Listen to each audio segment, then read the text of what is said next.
हमारे चैनल में आपका स्वागत है। ये वीडियो में मैंने डिस्कस की है परेशान हुए बिना हम कैसे परिस्थिति को शांत कर सकते हैं।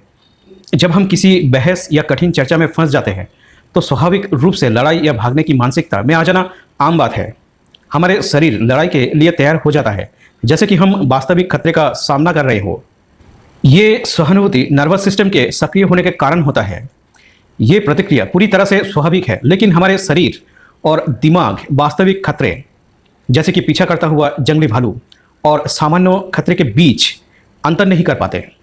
इससे हमारे दिल तेजी से धड़कने लगता है, सांसें तेजी हो जाती है, मांसपेशियां कस जाती है और हम अनकंफर्टेबल महसूस करने लगते हैं। लेकिन इस प्रतिक्रिया को ठीक करना और अधिक प्रोडक्टिव डिस्कशन की ओर बढ़ना संभव है।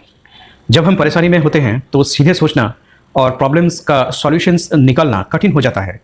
अगर हम बहुत अधिक तनाव में आ जाते हैं तब हम अपने दिमाग के उस हिस्से का इस्तेमाल नहीं कर पाते हैं जो स्मार्ट डिसीजन लेने में मदद करता है। अगर हम स्पष्ट रूप से नहीं सोच रहे हैं तो जिस व्यक्ति से बात कर रहे हैं वे समझ जाएगा।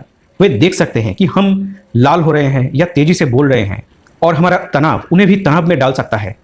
अचानक बातचीत पटरी से उतर सकती है और अनकंफर्टेबल और भी बदतर हो सकती है। फिशर के शोध के अनुसार वर्कप्लेस में अनुभव की जाने वाली सबसे आम नकारात्मक भावनाएं निराशा, जलन, चिंता, घबराहट, क्रोध, उत्तेजना, नापसंद और दुख आमतौर पर देखी जाती है।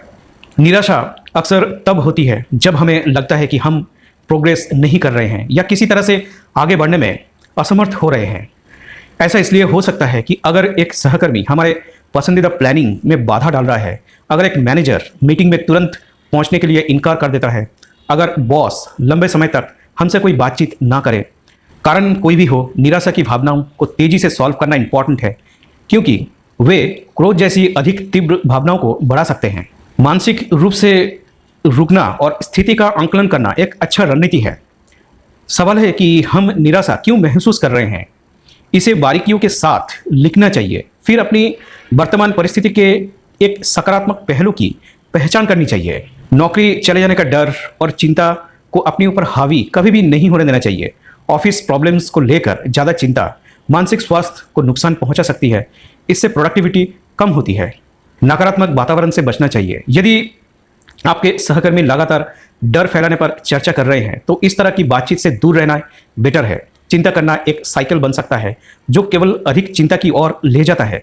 अनियंत्रित क्रोध अक्सर कार्यस्थल में सबसे हानिकारक भावना है। बहुत से लोग इसे प्रभावी ढंग से मैनेज करने के लिए संघर्ष भी करते हैं। यदि आपको काम पर अपने गुस्से को नियंत्रण में रखना मुश्किल लगता है तो इसके ऊपर काम करना बहुत इंपॉर्टेंट है। क्रोध के शुरुआती चेतावनी संकेतों के प्रति सतर्क रहे। केवल आप ही अपने व्यक्तिगत ट्रिगर्स की पहचान कर सकते हैं, इसलिए उन्हें जल्दी पहचानना बहुत इंपॉर्टेंट है। क्रोध को बढ़ने से पहले उसे पहचानना इंपॉर्टेंट है। किसी स्थिति पर आपकी प्रतिक्रिया एक विकल्प है, लेकिन गुस्से की प्रतिक्रिया हमेशा सही नहीं तो हो सकती है। हमें ऐसे परिस्थितियों का सामना करना पड़ सकता है जहां हमें उन लोगों के साथ काम करना पड़ता है जिन्हें हम पसंद भी नहीं करते हैं। ऐसे मामलों में प्रोफेशनल्स होना बहुत इंपॉर्टेंट बन जाता है। वर्कप्लेस में भले ही आप किसी के साथ नहीं मिलते हैं, अपनी व्यक्तिगत भावनाओं को एक तरफ रख दें। उनके साथ उसी शिष्टाचार और सम्मान के साथ व्यवहार करें जो आप किसी और के साथ करते हैं। लेकिन यदि कोई अनरियलिस्टिक बिहेव करता है तो उन्हें स्पष्ट रूप से बताएं कि आप इस तरह के चीज़ को बर्दाश्त नहीं करेंगे और फिर स्थिति को शांति के लिए छोड़ दें। काम पर निराशा या दुखी महसूस करना चैलेंजिंग हो सकता है। इन भावनाओं को प्रभावित करने की संभावना है कि आप अपना काम कितनी अच्छी तरह से करते हैं। यदि आप ठीक से आउटपुट नहीं दे रहे हैं तो आप जोखिम लेने में संकोच कर सकते हैं और ये आपको सफल होने से रोक रहा है। ये स्वीकार कर लेना चाहिए कि सब कुछ प्लानिंग के अनुसार नहीं होता है। लाइफ एक सीधा रास्ता नहीं है, यहाँ उतार चढ़ाव से भरा है और यहाँ बहुत चैलेंजेस है जो लाइफ को दिलचस्प बनाती है। सुसन डेविड कहते हैं कि जब हम इमोशंस से भरे होते हैं तो सीधे सोचना मुश्किल होता है, क्योंकि हमारा दिमाग बहुत व्यस्त होता है। इसे बाहर निकालने का बहुत सारे उपाय है। हम अपने आप से कह सकते हैं, मुझे ये विचार आ रहा है कि मेरा सहकर्मी गलत है और मुझे गुस्सा आ रहा है। इस तरह हम अपने विचारों और भावनाओं को जानकारी के अस्थायी बीट्स के रूप में देखते हैं। ऐसा करने से हम अपनी भावनाओं के बीच थोड़ा अंतर पैदा कर सकते हैं, जिससे कंट्रोल करना आसान हो जाता है। ब्रेक लेना वास्तव में मददगार है। ब्रेक हमें शांत रहने में मदद करता है। यदि आप एक सीरियस चर्चा में हैं तो आपके लिए एक पल निकालना ठीक है। हो सकता है कि एक चाय या कुछ पानी लें, फ्रेश हो सकते हैं, या अपने ऑफिस के चारों ओर थोड़ा सा घूम सकते हैं। जिन ब्रेट जिन्होंने अनकंफर्टेबल को हल करने के बारे में बात की है, उनका कहना है कि कठोर शब्दों की कल्पना करें और उन्हें अनदेखा तो बिल्कुल भी मत करना चाहिए।